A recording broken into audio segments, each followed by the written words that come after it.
Live from Bloomberg's world headquarters in New York City, we're tracking the key players, the major moves, and the capital flows shaping global markets. This is Bloomberg Deals. So as this is Bloomberg Deals at Bloomberg Invest, I want to talk about the broader deal and M&A environment, because we entered 2025 saying this was the year of private capital reemerging, of animal spirits, of deal making, and then April 2nd happens. It feels like we did the same thing over again in 2026, and then it's AI, credit fears, and now war to contend with.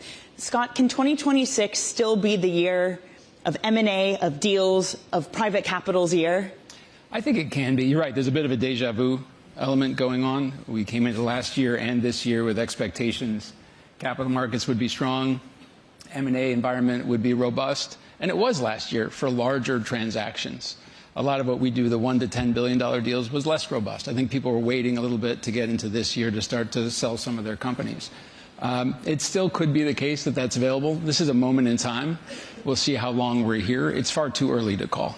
As you know, the tariff concern last year lasted for a couple months, and the people processed it and started to move on. We'll see how long this lasts. This could have more duration to it, though. Well, what happens if it does have more duration? And I should just say that KKR has been out in front with monetizations, but the industry as a whole is still experiencing that indigestion. What happens if it continues? Well, I think you got to step back. The way we look at it is you got to go back in history a little bit, right? So we came out of the financial crisis as an alternative asset management industry. The whole space was roughly $3 trillion. Right, so we've seen growth now from $3 trillion, and that's excluding hedge funds, to about 15 from the course of 2010 to 2025. Okay, that sounds like a lot of growth, but it's about 11, 12% a year. And so we went through this period of time, 2010 through 2020, pretty benign environment, right? Rates were low, inflation was low, multiples were going up. We said to our firm, do not confuse a bull market with brains.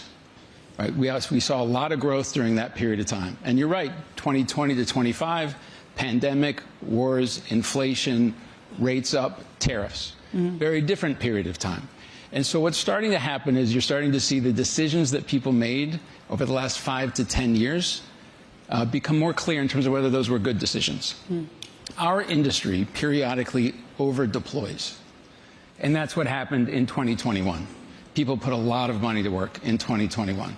And so to some extent what's happening now, and some of the noise I think you're hearing in the market, is some of those deals are now getting to their 5-year mark. They've got to refinance their capital structures. But not everybody's painted with the same brush. You know, this is a very U.S.-centric dialogue so far. Sure. You know, for us, we have more than half of our investment professionals outside the United States. Right? We have learned these lessons, and I can say this with a lot of humility. We made the over-deployment mistake as a firm in 2006 and 2007.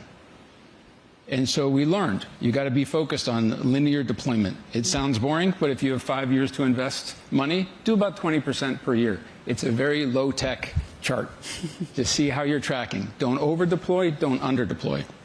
Got to focus on portfolio construction, and critically, you got to be diversified.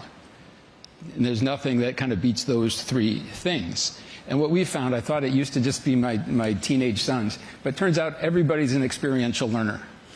You know, people learn by doing. We learned these lessons a long time ago. And so I think where we're heading now is, you know, we've talked about K-shaped economy all the time. I think we're headed toward a K-shaped industry, where you're going to see a bunch of winners and some folks that have more lessons that they have to learn as we come out of this period of time. But is everyone going to be like KKR, learn the lesson and go on, or is it a shakeout that's going to happen in this industry? Far too soon to answer your question. Okay. I think there's going to be some consolidation. As sure as we're sitting here, there's some firms that will not be around. There's some firms that will do the apology tour and the apology fund.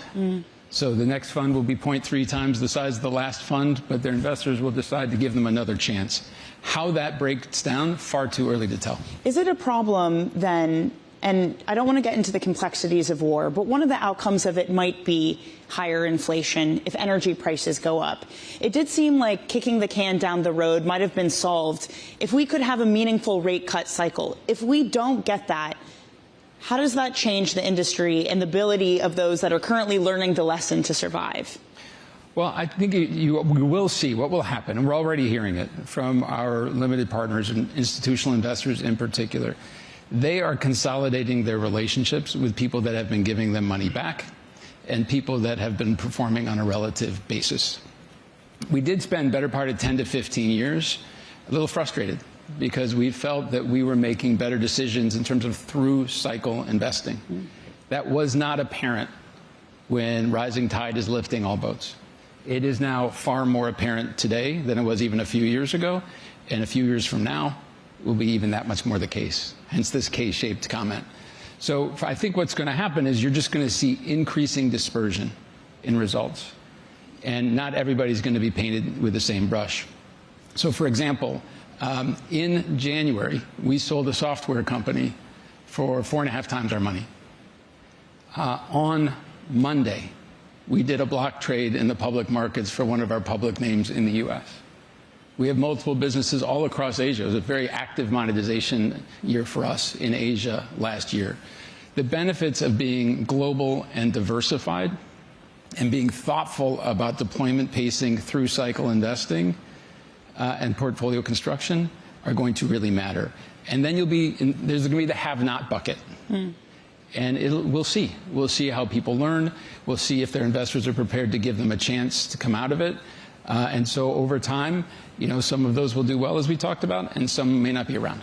By the way, I mean, underlying all this, and this is kind of where we started, it feels like there are 4 simultaneous existential shocks and risks happening right now, whether it be how AI transforms our world, fears over credit, trade fears continue to crop up, and it's now war too. What is an investment committee like at KKR right now? There must just be so many risks that you're having to grapple with. We're very calm. I think we're actually enjoying this period. Okay, so you got to focus on what you can control. Markets, actually, let's go further back. Human beings, and therefore markets, hate uncertainty, right? It's absolutely the case. And it's also the case that a number of people, most people that are investing seats for a long while, have PTSD from the financial crisis. And so everybody's trying to figure out what's going to trigger the next big downfall for the space, for you name it, for the economy, for the markets. We don't see a precondition for that as we sit here today. By the way, so just meaning you would disagree with the Jamie Dimon comment, it looks like pre-2008 sort of environment. Who knows? You need a lot of humility. That's not my job. Sure. Right? Our job is to invest for the long term and generate returns for the people that are counting on us. We need to think in 10, 15-year increments, right? So the investments we're making today, the companies we're financing today, people that refinance us out of those or buy those assets from us, they're going to be looking at years 10 and beyond. And when you kind of think in that way, oddly enough, it's easier to kind of get your head around what's year 10 look like than what week 10 looks like. And so what happens when you have volatility, it tends to be great for our business. And this is where people get a little confused. If you're a public market investor, because you invest, you think we do the same thing. It's a very different business. We have 118 billion of dry powder, right? And as we say to our teams, if you have 118 billion of cash in your pocket and nobody can take it away from you, when things get cheaper, that's called a good day, right? So to some extent, you kind of almost root for things to kind of get more reasonably valued, and then you can make some great investments. These tend to be very attractive vintage years for us, but I think we need to be really sober-minded about what's happening right now. S&P 500 is flat year to date. Yeah. It's up 18% last 12 months. Europe is up 6% year to date as we sit here. Asia's up 8%, even with the correction that we've seen in the last couple of days. So it's not like the markets have traded off, and credit is just shrugging this whole thing off so far. And that's what we tend to watch more than equities. Well, are you surprised about that at all, that markets seem to be shrugging things off? I think people are trying to assess, what does this really mean for the long term? And you have a challenge, right? Where's the money going to go? There's a lot of liquidity in the system. And so to the extent you'd asked me a week ago if we were going to invade Iran, or bomb Iran, what is that actually going to do to the markets? I'm sure most of us in this room would have been wrong. But in terms of how people are thinking about the long term, it is what it is. But for us, the equity market, we tend to think of as the more emotional friend you have that's a little Chicken Little in nature. And the credit market is the more sober-minded friend. When this friend gets nervous, that's when we get more nervous. We're watching this kind of move up, down, sideways so far. It's too soon to know. I mean, that's one side, that there hasn't been a lot of reaction. Where the reaction has been is every single headline around private credit, whether it be redemptions picking up or just readership and viewership interest. We certainly see that on Bloomberg. Are you surprised about that reaction, about the reaction to private credit that just feels like there's so many eyeballs and such a microscope on it right now? Well, it's a little bit to my PTSD from the financial crisis comment. Yeah. I think people are just looking for what is the next thing that is going to trigger something bad. And so I'm not surprised that it's getting focus. But also, let's keep in mind, right, the global capital markets are $300 trillion, about 50-50 debt equity. Fixed income's $150 trillion market. Direct lending, so when people say private credit, they're really talking direct lending, is $1.7 trillion of the 150. And so it's roughly 1%, a little bit more than 1% of the fixed income market. And then within that, this isn't a return thing. To get a fund down from an 8% return to 6%, you need to have a lot of defaults and very poor recoveries. And if you have that dynamic, I promise the last problem you're going to have is your private credit return being 5 or 6% versus 8%. You're going to have equities off a lot. You're going to have other issues in your portfolio. So it's less about returns. As ever, when you get in these moments, it's more a question of liquidity. And that's what people are anxious about. Is that a fair anxiety to have about liquidity at this moment? We don't see it. I mean, I think the vehicles themselves, forget whether the structure of these kind of private BDCs is going to work for the long term. That's not really the question. I think people know that it's private markets. It's actually in the name. The reason that you tend to have issues with the markets more broadly is you've got leverage on top of leverage in the system, duration mismatch across wide swaths of assets that get revealed. From what we see so far today, that's not the case, but there's a lot we don't know. And I think that's what the market's nervous about, back to the anxiety and uncertainty. Right. And in the public markets, people sell first and ask questions second. And so we're kind of in this moment where people are nervous, and people that are nervous or panicking, they don't listen that well, and they're not often great at math in that moment. And so we're kind of in that moment in time right now. It's too early to call. Let's see. Is it a problem, though, if fundamentals are sound, but you have this technical issue of redemptions and outflows? In other words, does something that become technical, is there a risk that it spills over to become a fundamental problem? It would be, man-made in that instance, I would think. Sure. I think if people want to, kind of be very anxious and the markets more broadly trade off, could you come up with a scenario there's a wealth effect? But you would need such a big move in the markets. And I think one of the things we're seeing, there hasn't been a lot of new supply created in the capital markets. Part of the reason we haven't seen the credit markets move, there's not a lot of new supply getting created. There's actually supply being removed, and there's a lot of cash in the system. Same thing in equities. So it's a little about where's the money going to go? What else are you going to invest in? You can sit on cash, sure. But in terms of if you want exposure to risk assets, people are looking at the market thus far as clearly and saying, okay, despite all the noise, this is pretty isolated. Software, AI, private credit, non-traded BDCs, very, very small part of the overall market in aggregate. The rest of the market's shrugging it off. By the way, that idea that there's capital that needs to be put to work and there's limited supply, that's been pointed to as saying both credit and equity markets are mispriced. Would you agree to that as well? You're a close observer of credit markets, that there has been a little bit of skewing of valuations just because of the demand and lack of supply? Oh, there's no question in credit in particular, spreads have been tight. Right there, it's back to the point. There's been capital, formation, but not enough product being created to absorb it. And so I think in the long term, I think we might look back on this period of time and saying this is healthy. This is a healthy rebalancing in terms of kind of spreads may move out a little bit. We'll see. Hasn't happened yet. Right. But if they move out a little bit, it'll be more back to where they were. Because remember, we're at kind of near all-time highs for most asset classes, more near all-time tights in credit spreads. And so people forget, not that long ago, last year the S&P went from 5,800 to 4,800. Now we're at 68, 6,900, a year later. The markets have moved up a lot. And when you have 3 years, we were talking about this morning with our partners, when you have 3 years in a row of 15+% return for the S&P, the next 5 years are pretty anemic in terms of equity returns. And you usually have a down year. We've had a great run in the equity markets and same in the credit markets. So taking a little air out of the balloon wouldn't be so bad. And for people looking to deploy capital, back to my point, volatility creates opportunity. So it's all about being ready. Where's that opportunity right now? I know COVID, for example, when the market was frozen, KKR was one of the few that was out there to that point of linear deployment. In the volatility right now, where are you seeing those pockets that look attractive? You know, it hasn't really shown up in size as of yet.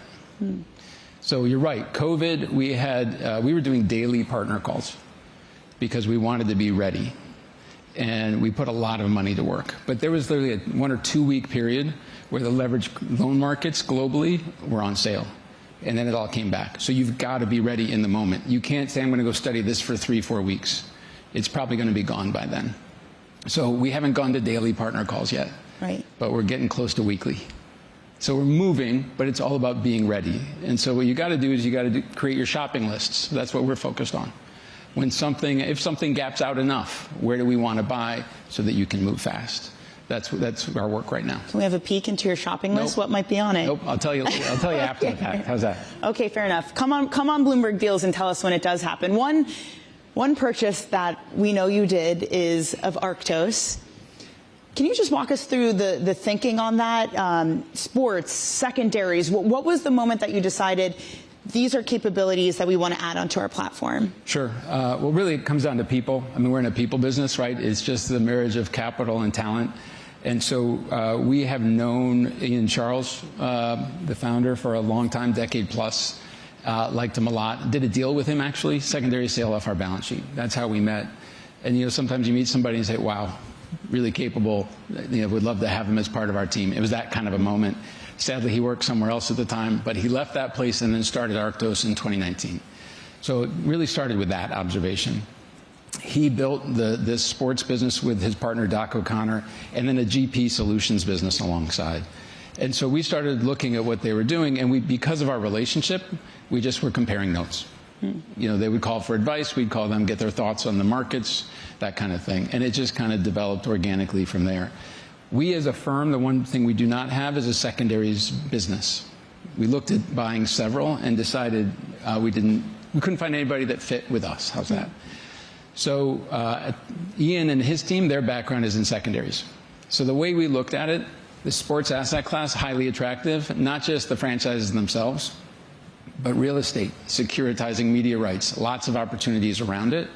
GP Solutions, which is providing financing and kind of business building help to firms that own alternative asset management firms. That, as a business we know well, we've built our firm. And we cover 250 sponsors already through our direct lending and private credit business. So a lot of synergy there. And then they hadn't started building the secondaries business yet. So we looked at it as established business here, and then a big opportunity to build secondaries together. So that's how it happened. Do you also have a shopping list for other pieces you'd want to add to the platform? Is there a sale among managers as well that, along with Arctos, you'd want to bring into the KKR fold? M&A is hard in our business. It takes a long time. And for us, you know, it needs to kind of check a number of boxes. Asset class we're probably not already in any great size. Right. The team fit and culture fit have to be amazing. That was critical about Arctos, is the cultures are the same. And probably more permanency of capital. What you don't want to do is pay a big multiple for runoff capital that you have to replace. That's hard to find. Arctos, we bought a REIT platform in Japan. We bought our insurance company. So we've spent, you know, 13, 14 billion on acquisitions, but they're hard to find that have all of those attributes. So we're always looking, but I wouldn't say there's a long shot. Is it industry-wide? Because there's been some talk of, are we going to start to see mega mergers? Do you think that consolidation will take in that form? You'll see a really dramatic shrinking of just the number of firms out there? I think the mega merger between two alternatives firms is very hard. Right. You got overlapping LPs. You've got to figure out who's going to run the place. If you have overlapping businesses, probably a decent amount of negative synergies to think about. So I think you'll see more maybe BlackRock type acquisitions of alternatives players, and maybe players in different asset classes get together and create firms that have more diversity and kind of magnitude of overall AUM But the two big firms getting together, never say never, but it strikes me as unlikely. Do you think, though, that given what you're talking about, moving to alternative managers, only about a minute here, but that the landscape will just look very different in 5 years' time? I think we've gone from 3 trillion to 15 trillion during a period of time where it was, for most of that, everything was going your way. I think we are going to see this space continue to adjust. I think, we'll have fewer players 5 to 10 years from now, but I don't think you're going to see a dramatic difference. I think you'll see it around the edges, and you'll see the big continue to get bigger. All right, Scott, we're going to have to leave it there. Thank you so much for closing us out and joining us today. Everyone, please join me in thanking Scott Nuttall of KKR.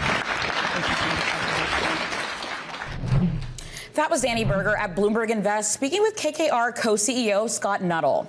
What a great way to start off Bloomberg Deals. I'm Nora Melinda. We'll get back to Dani Burger later in the hour. And speaking of deals, yesterday, Dani spoke with Santander Executive Chair Ana Botin. She discussed why Santander recently acquired the U.S. regional player Webster Bank for $12 billion.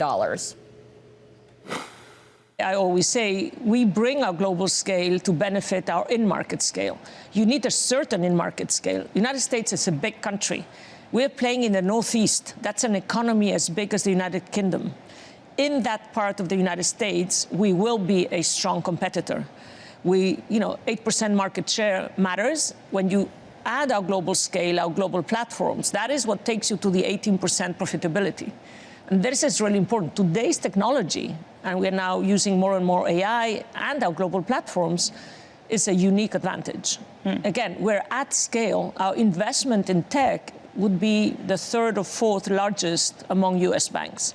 So, we have a global scale, and that is what allows us to bring that to benefit our regional bank. How are you thinking about next steps on this deal? For example, would you merge Webster into Santander? Would you put the Santander branding on that? How do you think about the combination? So one thing is a legal merger. Yes, absolutely. It would be a single bank. So we're merging our auto operation, Santander Bank, and Webster. That would be a single business. In terms of brand, we're going to keep the Webster brand for now. We think it's very strong in its community, and so we're going to wait until we have done the integration. We will keep a large office in Stamford, Connecticut, and John Ciulla will be part of our board and will be leading the integration. I should note, it's not just this. You've been active elsewhere, TSB, a Polish deal as well. There's been a lot of talk about banking M&A. You're not talking. You're actually doing it. What's happening that's different at Santander that's allowing you to execute on some of this? So as I said, Webster was the 3rd step in a very planned focus to really redo our footprint with a very clear aim. Today, we have 80% of all our loans are in hard currency, dollars, sterling, and euros. And importantly, this gets us to the over 20% ROTE at the group level. That is among the most profitable banks in the world. So again, a very planned strategy. Once you have that, then you say, okay, what do I want to do? And so I always say you sell when somebody wants to buy and you buy when somebody wants to sell. I believe in relationships. And so, again, our Polish bank was sold in a one-to-one negotiation to a much better owner than us. They have more network effects. TSB was the consequence of something else happening and being there ready at the time. And Webster, regional banks were looking to, do M&A. We had a relationship with John Ciulla for some years, and we were there when they decided they wanted to, sell. What about M&A more broadly, Ana? Because at this moment, we came into 2025 saying this was the year of M&A, and then April 2nd happens. We come into 2026 and say this is the year of M&A, and then we get war, AI, credit fears, trade disruptions. Is 2026 still more broadly the year of M&A? So it depends how you think about M&A. So what we've done is what we call bolt-on acquisitions. So it's not big for us. So if you think of Webster, that's 4% of our group assets, 7% of our market cap. So it's strategically important, but it allows us to continue with our financial commitments and shareholder buybacks and so on.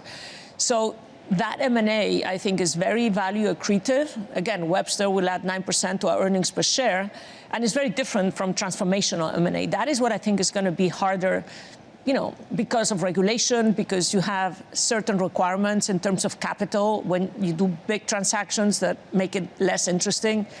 And to be honest, that's how we started the conversation. There's also, my country comes first, and it's important that, whatever happens is directly benefiting my consumers. And again, our type of M&A ticks all those boxes, right? And so that's why I think it's happening, and it's also our way of doing business. One of the kind of greater fears that maybe is holding back M&A is also credit markets too. I would love to give you a chance also just to respond some fears over MFS rather. What exactly does Santander's exposure look like? How are you thinking about that situation? So,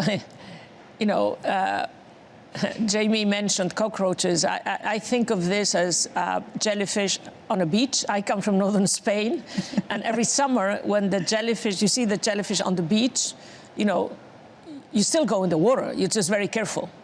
And we have been very careful for years, right? We have been on a risk-off for the last couple of years. We're very careful. Obviously, there's going to be sometimes you get stung a bit, but when you're careful, it doesn't matter. You can still swim, right? And so, that's how I feel about what's going on. I love that metaphor. If I can torture it a little bit. Yes.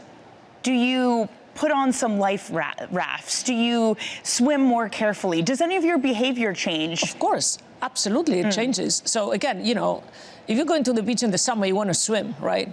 Like if I have a business, I have to continue doing mortgages. Sometimes I'm going to give a loan that doesn't work out. The question is how much and how you address and how, again, you don't go out and just go in the sea wherever. No, you're very careful. You do put some protection sometimes, and that is what we do. And that is how we think about the current situation. So due diligence ramped up a little bit then? Totally. And, I always say you have a range of, operating range, right? And so, for example, on capital, we said 12 to 13. We're at the 13. So we're operating at a higher level of capital than if the world were not so complicated, right? And so there will be things happening. What can I say about what's going on? And so that's why, that's how we've been managing the bank for the last couple of years.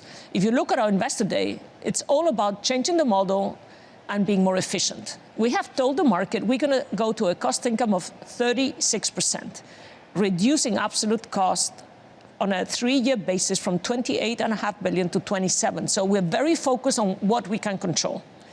In an environment that is so uncertain, focusing on what you can control is essential. And that's why the market liked our plan, because, it's not we are going to grow. By the way, we're going to grow 30 million customers, but we're not growing our balance sheet or our risk in a significant way. One of the reasons I loved your Investor Day is you yourself are a technophile. I love it. Yes, I set up a tech company in the year 2000. And my thing is tech and AI, and I think that is the way to go for any company in any sector. How big of a transformation are we talking about? Maybe not even just Santander, but the world with AI. How are you thinking about this opportunity set right now? It's huge. It's huge. The way I think of it at Santander is responsible AI by design, right? So trust is everything in banking. And the accountability, the transparency, the governance, that's what we've been working on for the last couple of years. Now, AI is embedded in our operating model. That is why we went at Investor Day and said, we're going to deliver $1 billion in the next 3 years, 700 in efficiencies and 300 in revenues. That was Santander Executive Chair Ana Botin. Now let's go back to Dani Burger, live at Bloomberg Invest in Lower Manhattan. Nora, thank you so much for that. And welcome, everybody, to the special edition of Bloomberg Deals here at Bloomberg Invest. Let's stay with financials and another deal in a fight that is now brewing. Janus Henderson's business, the fight over that, it is intensifying. Victory Capital Chairman and CEO Dave Brown saying all options are on the table as it faces off against Trion and General Catalyst in a bid to buy Janus Henderson. I'm so pleased to say that Dave joins us now. Dave, thank you for joining the program. And look, you noted that you've been going after Janus Henderson since November, even though in December it already agreed to be bought by Trion and General Catalyst. Why go after this target that is already promised to someone else? Well, thank you for having me, first of all.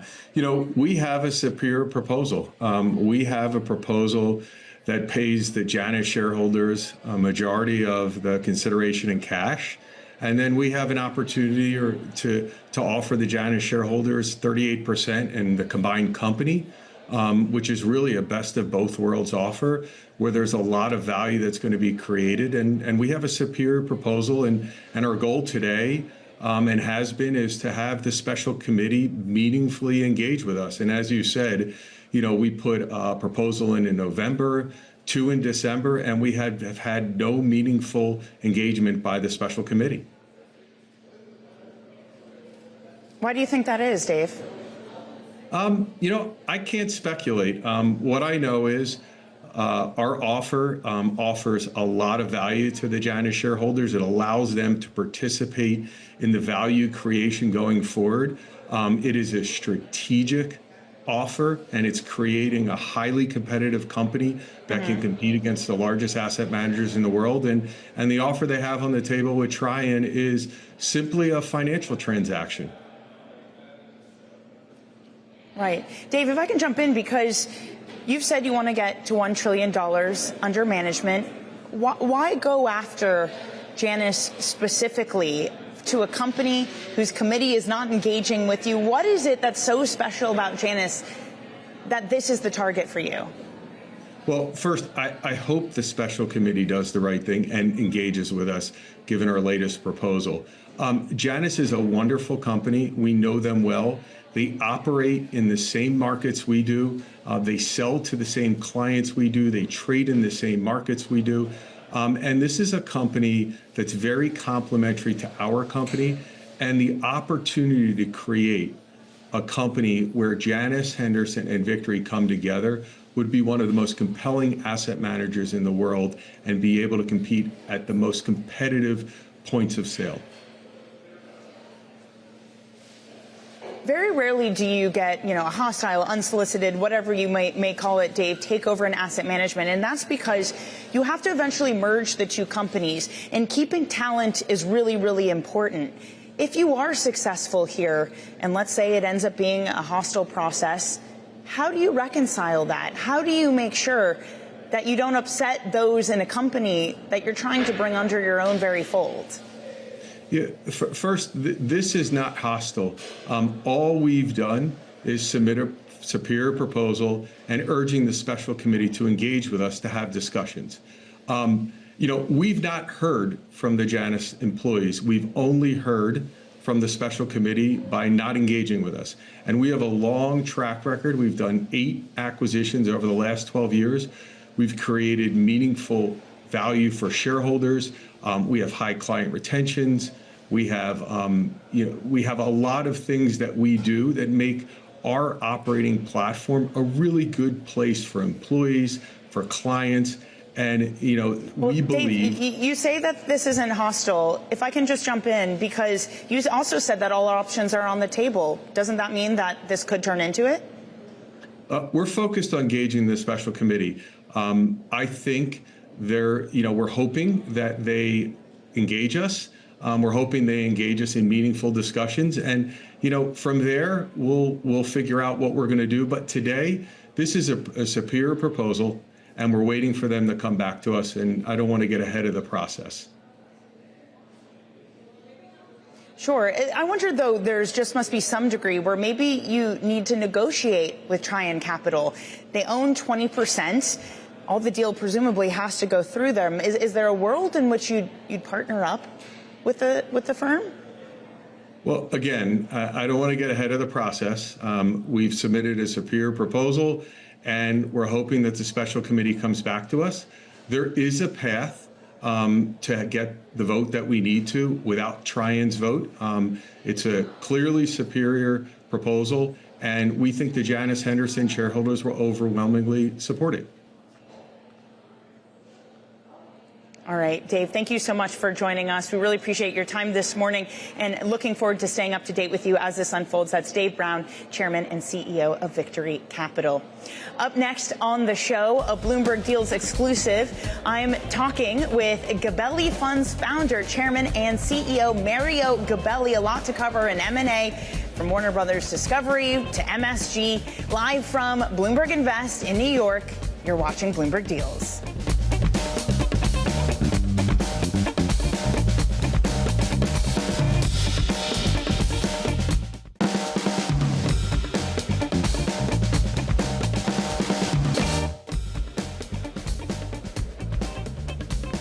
I am now pleased to welcome to the show for an exclusive interview founder, chairman, and CEO of Gabelli Funds, Mario Gabelli. And Mario, we're so pleased to have you here on a week, which maybe is the last week we're going to be talking about the Warner Brothers Discovery Netflix deal. Now that Netflix has bowed out and it's Paramount reigning as the winner, you have holdings of all of these stocks and you're a close follower of media deals. Were you surprised to see Netflix fold and bow out as quickly as it did? Well, it wasn't exactly quickly. On the other side, somebody always wins, somebody always backs out. And it was obvious that unless they matched the materially higher proposal and the simplification of the proposal and the timing of, and adjusted their deal for the timing of getting my cash back for my clients. So the winner was Zaslav. David conducted an auction. Stock has done extremely well. So we thank him significantly for that. And now the question is, for Netflix, their stock is also, it was down to 78, it was up to 96 the other day. And so there are a lot of individual winners here for all of those involved in this bidding war. I was say, I mean, what does Netflix do now, Mario? Or what would you like to see them do now? They have a nice little $2.8 billion breakup fee. Do you think that now they don't have Warner Brothers Discovery, would you like to see them go after various IP and things of that nature? The notion of taking their streaming and delivering it globally and looking at how much they're spending on content of $20 billion, let them bring the content and show that they're willing to keep it in the theaters for that 45-day window. The second thing I would like them to see is to learn Japanese and think about knocking on Sony's door because of the anime that Sony is doing and figuring out a way to partner on that. For example, Sony's buying, not getting into that one right now. No, go ahead. Please do. I mean, should they buy something from Sony, just a partnership? What would you propose? I'm not proposing anything. And, you know, this is not right now. My focus is for my clients that are taxable, make sure they're long term, to start thinking about looking at other opportunities for their Warner holdings. And right now, there's so many that will be announcing financial engineering. For example, you had Janice on earlier, and that is another example from wearing an arbitrage hat. You know what? Since you mentioned that, we wrote a book, and it's now in about 8 different languages on M&A, one of the few books written. And then we did a follow-up, and that deals with, like Elliot, what is he doing in Tokyo? If you want it, it's free. And Kate Welling and I prepared the one on merger masters. So there's a lot going on, and we expect a lot more going on. So this is terrific time.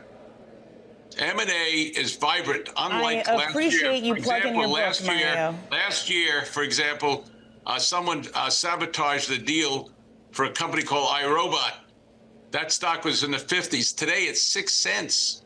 The arbitrageurs are not experiencing those potholes because of the more attention of the benefits of globalization, the benefits of consolidation. And you're going to see more financial engineering, splitting off companies. Why shouldn't I do a spinoff and look at what does that mean for the shareholders? Because that's the benefit of not paying the tax. So there's a lot going on. This is a terrific time. All right. Well, tell me, Mario, I love this. This is perfect time for you to be on this show, too. Your investors get the money from Warner Brothers Discovery. You mentioned something Netflix might do. Janice Henderson, what would you say? Here's the top pick. Here is where the corporate transformation and financial engineering is going to happen. And I want to get them into that arbitrage. What is your top call? If you want to get into Harvard College and they're in 20 years from now, all you want to do is make 8% of CAGR and have a 529. On the other side of the coin, I'd rather see them go to the University of Virginia. And, amen. And so from that point of view, whatever someone wants to allow individuals to, in a free market system with all of the flaws, with the rule of law with all the flaws, what you're talking about is meritocracy, and how do we finance that? So that's important. And you saw some ideas from Dell. You saw some ideas for the 529s and for 401ks and so on. From my point of view, tomorrow you'll be an announcement for a company called Myers, located in Akron, Ohio, like 40 million shares of a $23 stock. They have, I started following it because they have an auto parts distribution business. Right now, there's 1 billion vehicles on the road. Those 300 million vehicles on the road in the United States, 4 tires per vehicle, more or less. So that's 1.2 billion opportunities to sell products. And the average age of the vehicles are getting older. So what companies help the tire being replaced? What happens when there's a lot of snow for the first time in a long time? What happens if there's ice? So these kind of razor blade type businesses are very attractive. And that would be a company that we're looking at very closely. We own it for a long period of time. There's so many like that. For example, you saw the spinoff from Comcast of Versant. That stock was drubbed mercilessly by the index funds selling it. And the stock, for example, got as low as 27.8. It was a spinoff. Financial engineering gave us a great opportunity to sit there with a basket and buy it because we looked at the fundamentals, and Mark Lazarus running it is going to do a very good job of harnessing those values. So those are the things that we like, particularly where the index funds Mario, will sell it. Yeah, particularly on finished spinoffs. And I was going to say, you are the ultimate value investor, and you have been throughout your entire career. Let's talk about where the other value might be unlocked. You were talking about this at Barron's at the roundtable, but MSG Sports. I said one of the best. That's not what I said, Mario. You're a veteran of this industry. Look, MSG Sports. I know you like as well. Of like Buffett, value. And even MSG Sports, basically there's 24 million shares. The Dolan family owns 4+ million, but they have control of the vote. Before, you used to have a Jimmy Dolan discount, but when the Sphere has gone, which was a spinoff, has gone from like $30 to 120 or 110, they're saying that, hey, this is a creative individual. He is not going to sell the Knicks and the Rangers, but he's splitting them off as 2 separate companies, assuming they go ahead with this dynamic. And then the question is, will he sell a piece of each holding company and then do what with it? So those are the things that we like. And tonight is a big night for the Knicks because they're playing a team out of Oklahoma. And they did beat the team out of Toronto last night. So we'll see. The Rangers are not doing well, but that's okay. The values are still there. Who's your money on, Mario? We are owners of Madison Square Garden. Who's your money on? Is it OKC or the... Hey, Mario, do you think that does enough to unlock the value, splitting the Rangers and the Knicks? Or would you like to see more? Do you want to see something being sold? Is this the most logical deal to get that value realization? No, because you just saw it. The Miami Dolphins, somebody said they sold a piece of it at a valuation of X. The notion of having sports franchises, whether it's the NFL, whether it's the NBA, the NHL, or the NFL, they allow 10% of that NFL to be owned by GPL, and they structure LP interest. We have a fund that is going out and buying all of these companies in live events and basically experiences. So they, for example, going to a Formula One racetrack, for example, watching worldwide wrestling. Which are the companies involved and how do you buy them? And which ones we can buy and bundle them together so we don't have to pay the 1 in 20 or 1 in 15 that a GPLP structure does and locks it up. So that's what we're thinking about every day. And we have a conference coming up in June, our X number in terms of sports and entertainment. We do a lot of conferences like that the world is invited to. Hey, Mario, you also are involved in a lot of different publicly traded sports stocks. I know it's something you like, again, unlocking value. What do you think is the most undervalued right now among your holdings when you look out that you maybe want to add to in the sporting world? Well, what's going to happen? That's a great question. I appreciate that. It's, what are we going to see in the next 3 months? Obviously, with some challenges on a global basis, is the World Cup soccer. We call it soccer. The world calls it football. There's a company called Man U, Manchester United. The Glazers own control of the vote. They sold a piece to an individual by the name of James Radcliffe. He owns 29%. And somewhere in the next 12 months, they're going to be able to figure out whether they want to monetize that asset for their own interest or monetize it because the world is going to be interested in quotes, in soccer. And so those are things that you think about. What other soccer teams are there? Okay, so Man U has 175 million shares. The stock is trading, I can see it now, on your screen about $17.50 or $18, and why not? Just be a punter and put some down on it. Okay, just to wrap things up, Mario, and given what a great environment it is to, one, read all of your deals books, but two, play them in this market and do the corporate arbitrage as you do so well. Are you thinking right now about deals that might happen that could never even have been dreamed of in past administrations? How different is it this time around? No, it's not that they weren't dreamed about in the last administration. And a free market system with all the flaws and rule of law with all the flaws, you're constantly looking at what do you want to do globally and what do you want to do domestically to get synergies or to grow your business, okay? And as a result of that, more feel that comfortable, and this is an important point, that it will close. They will hopefully go through the Hart-Scott-Rodino, the DOJ rules. And by the way, those rules are global. And so you're starting to see more of an approach saying, 1 and 1 equals 3, that's not so bad, as opposed to watching Capri drop from $40 to 19 or 20, or Sportsman's Warehouse dropping from 15 to $1.30. So the sportsmen and those that were busted deals, we start looking at, and particularly spinoffs of companies that feel that they can grow better or get a clearer multiple with regards to what's left in the company. That is a very important part of the dynamics of enterprise and M&A, and so the CEOs are very optimistic that if they want to announce something, they're going to get it done. That's a different dynamic. They always wanted to do it. Now they feel more comfortable in saying it's going to get done. Wait, so are you saying that there were deals that have fallen by the wayside that you think will be revived? What are those?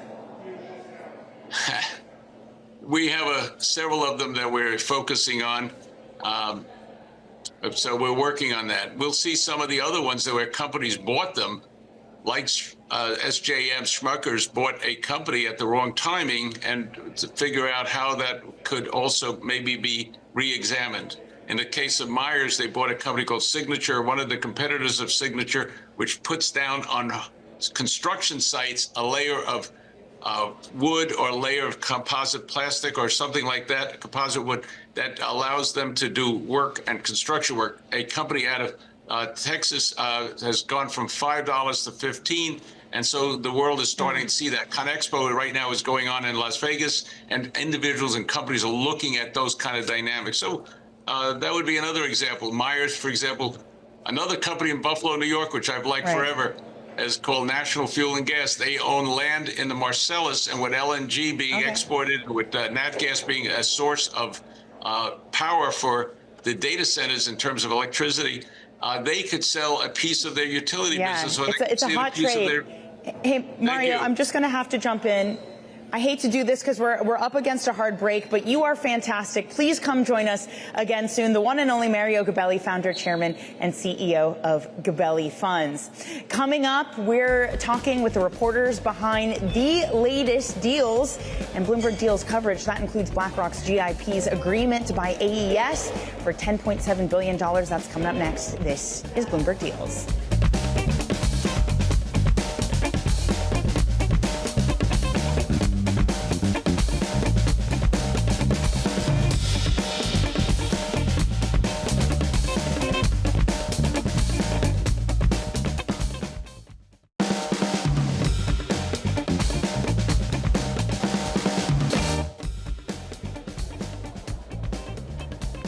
Welcome back to Bloomberg Deals. I'm Dani Berger. Before we go, let's take a look at some of the biggest deals on our radar today and over the past week. I'm here at Bloomberg Invest with reporters Michelle Davis and David Carnevali. Thank you both so much for joining. Michelle, it's been the start of every show for the past month, and that is Warner Brothers Discovery.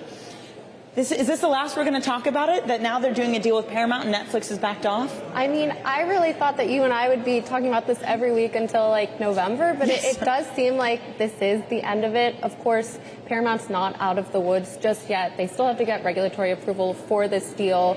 The DOJ has kind of signaled that they're going to clear it, but it still has to clear hurdles in Europe, in the UK, and then there's state AGs. California in particular has said, we're still investigating this, not so fast, Paramount. And there is precedent for state AGs to sue to block deals, so there is a chance it gets held up.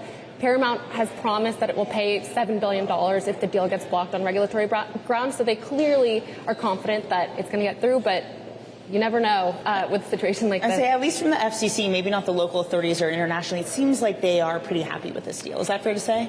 Exactly. And the FCC and the DOJ in this Trump administration have been pretty on board with all the deals that have been proposed. So it's not too surprising. But again, that wild card will be the state AGs and what they plan to do. From media to the real world to power, David, one of the deals that you reported on was GIP and EQT buying AES. What are the details behind that?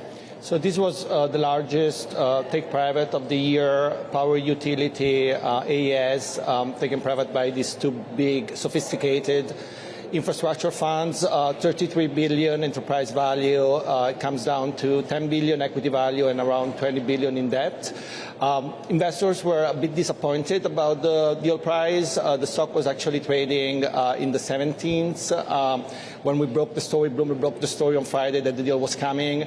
The deal price ended up coming at 15. It's actually a pretty good premium if you look back at July when Bloomberg first reported that the company was in play.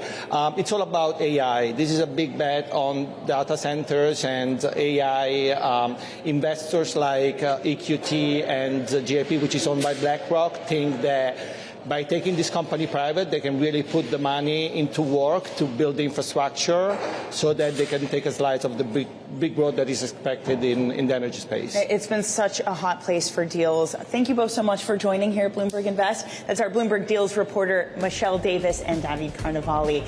And that does it for a special edition of Bloomberg Deals live from Bloomberg Invest.